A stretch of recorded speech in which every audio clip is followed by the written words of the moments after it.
Diaturke dipun sungsungake kunjuk dumateng para tamu, para pepundhen sepuh ingkang rawuh. Mliginipun kunjuk dumateng Bapak Carik ingkang menika sampun pinarak lenggah. Monggo Mbak Vela. Anjir Mas Topik.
Senggake, Pak.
Berkah barokah rezekinipun.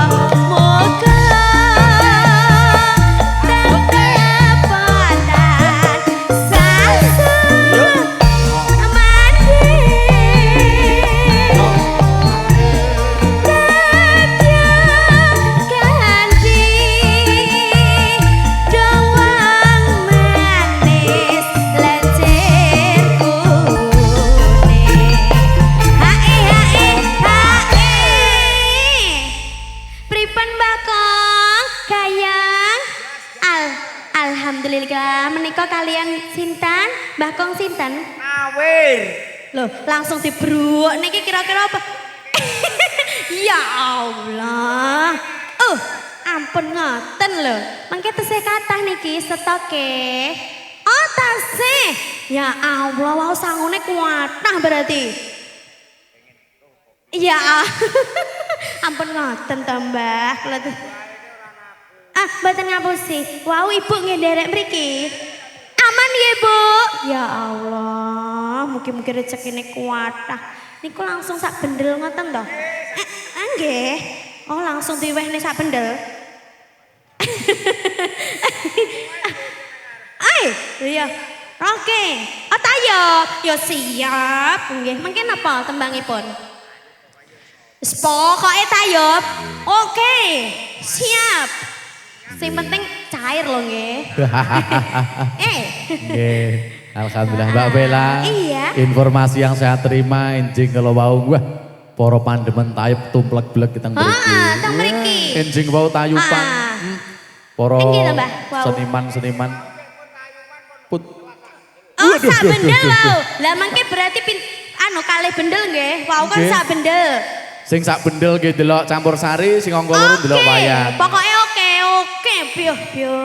Karete dilangi ora to, Mbah? Oh dibenakne. Kon ngitung dhewe lho Mas Topik. Srabrain. Iya. Lajeng ki nggih, Mbah. Lajeng nggih. Kledang kae teko brangat janjine tekan citra kenalin bisa sambama lali kali kula ya